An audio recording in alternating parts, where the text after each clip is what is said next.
Saat badai fitnah perselingkuhan Sayyidah Aisyah menyebar luas, Rasulullah nampak sedih dan kecewa atas beredarnya berita itu. Kemudian Rasulullah mendatangi rumah Aisyah dan bertanya, "Wahai Aisyah, pastinya engkau telah mendengar berita tentang ini. Bagaimana menurutmu? Saat ini aku tidak akan membela diri dan aku akan ungkapkan masalah ini kepada Allah saja. Sesungguhnya Allah lah Maha Menolong." Dengan raut wajah kecewa, Aisyah masuk ke dalam kamar karena Aisyah menganggap Nabi pun tidak dapat melakukan pembelaan terhadapnya. Saat itu Rasulullah hampir menceraikan Aisyah karena saking luar biasanya fitnah tersebut. Tidak lama kemudian, di tengah kesedihan Rasulullah, turunlah surah An-Nur yang berisi pembelaan kepada Sayyidah Aisyah. Rasulullah kemudian mengumpulkan para sahabat dan segera membacakan isi dari surah An-Nur ayat 11, yang sebagian sahabat pun berburuk sangka kepada Aisyah. Kemudian Rasulullah kembali menemui Sayyidah Aisyah dan berkata, "Wahai Aisyah, berbahagialah karena Allah telah menurunkan ayat yang isinya pembelaan terhadapmu, bahwa sesungguhnya itu semua berita bohong." Tanpa berbicara sedikit pun, Aisyah langsung masuk ke kamar dalam keadaan ngambek. Kemudian Sayyidina Abu Bakar menemui Aisyah. "Ada apa wahai putriku? Ucapkanlah terima kasih pada Rasulullah." Namun Aisyah masih diliputi perasaan kecewa dan masih belum mau untuk berbicara kepada Nabi. Abu Bakar kemudian menemui Rasulullah. "Ya Rasulullah, Aisyah masih belum menerima akan hal itu. Biarkanlah wahai sahabatku, biarkanlah dia tenangkan dulu perasaannya dan aku akan segera kembali setelah semuanya membaik."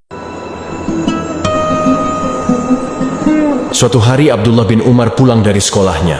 Ia menangis dan mengadukan kepada sang ayah bahwa teman-temannya mengolok-olok dirinya dikarenakan pakaian yang dikenakan Abdullah penuh dengan tambalan dan kumal. Khalifah Umar bin Khattab yang duduk sebagai pemimpin tertinggi dari sebuah pemerintahan Islam yang saat itu telah memiliki wilayah dan kekuasaan yang sangat besar, tidak berkomentar apa-apa. Ia terkenal sebagai pemimpin yang tunduk pada sistem Islam yang telah ditentukan oleh Al-Quran dan tidak mau sedikit pun menggunakan jabatan yang dimilikinya untuk memperoleh keistimewaan dan fasilitas karena takut mengambil sesuatu yang bukan haknya. Mendengar pengaduan dari sang anak, Khalifah Umar bin Khattab merasakan kesedihan yang dialami sang anak. Kemudian beliau terfikir untuk meminjam uang dari Baitul Mal atau kas negara. Segera beliau menulis surat tertuju kepada bendahara negara.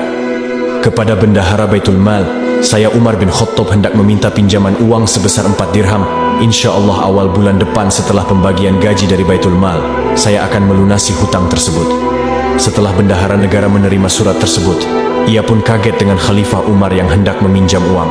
Dengan tanggung jawab sebagai bendahara negara, ia tak serta-merta langsung memberinya pinjaman.